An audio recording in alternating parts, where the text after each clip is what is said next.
I didn't think the spirits would actually pursue us out of the barrow. The bear spirit is as stubborn as he is colorful.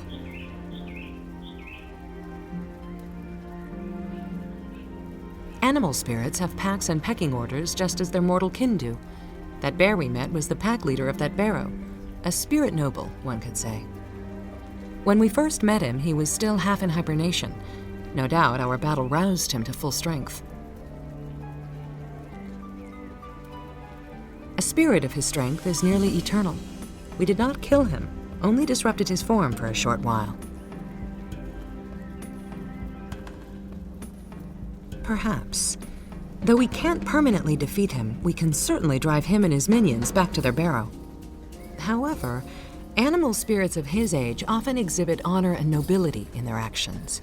Like any animal, if he's subdued by force, he'll show respect.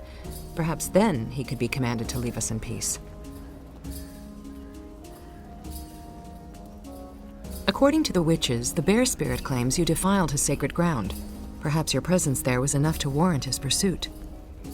But I think that power you used to destroy the spirit wolf has something to do with it.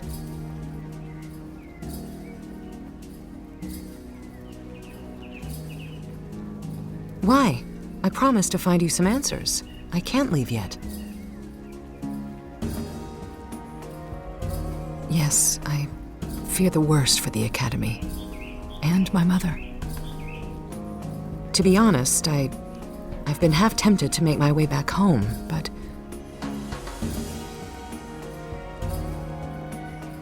If my mother is dead, then I'll be carrying out her last wishes. As long as you wish my aid, you have it.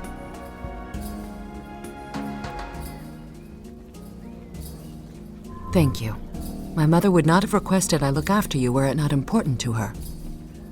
Then it's settled. Now, we should deal with that spirit army.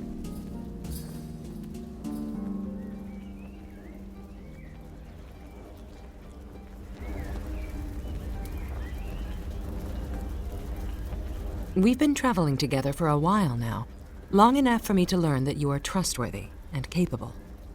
You have the drive and integrity that I see in my greatest students. I wish to teach you as we travel.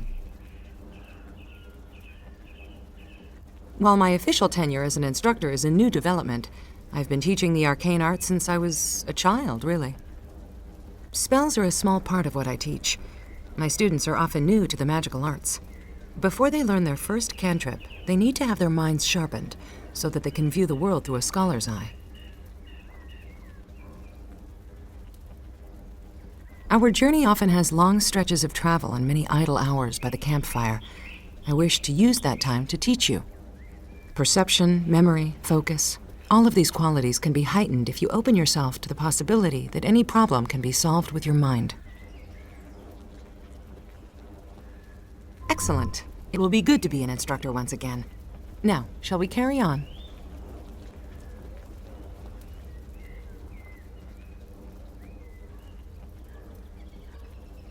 What would you like to know?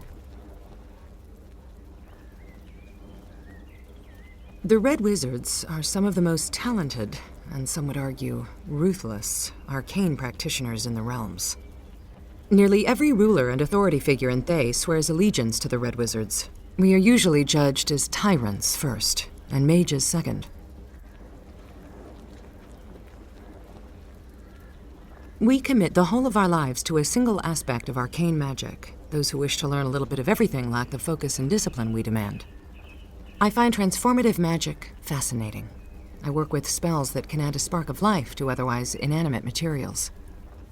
Kaji is one of my earliest, and might I add, finest creations.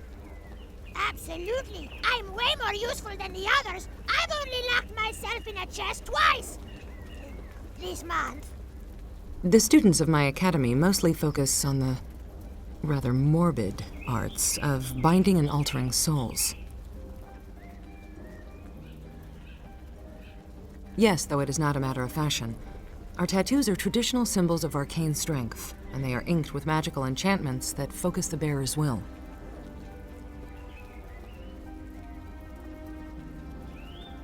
I am an instructor at the Academy of Shapers and Binders. I teach transmutive and transformative magic. my specialty.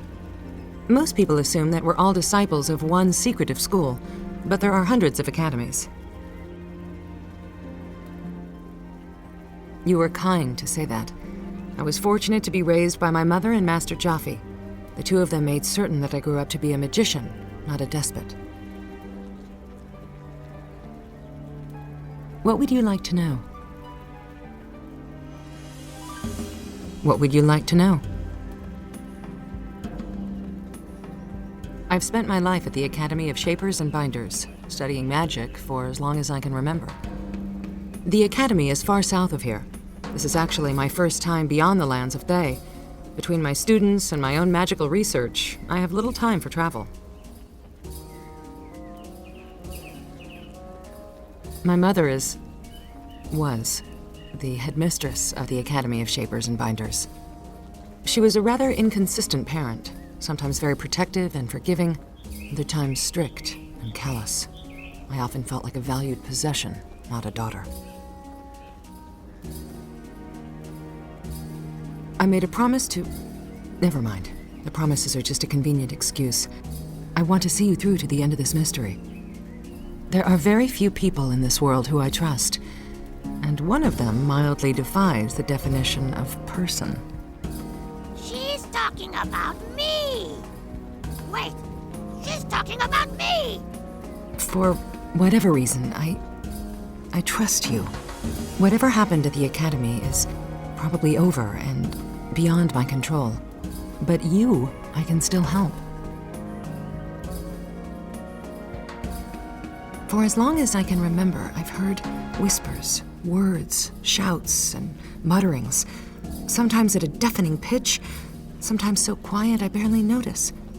But it's clear that I'm the only person hearing them. For a very, very long time, I thought the voices were a sign that my mind was peculiar at best and fatally unhinged at worst.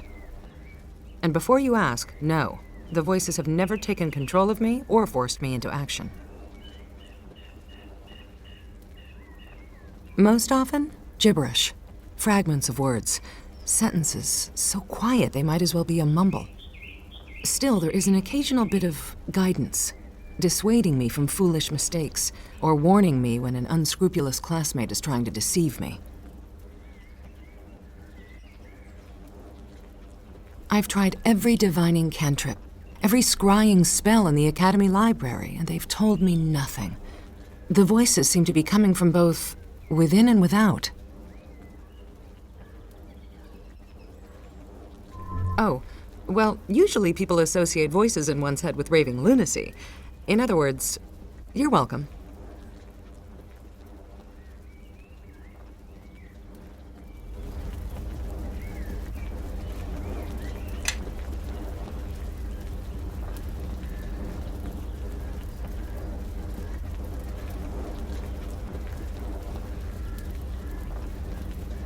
Yes?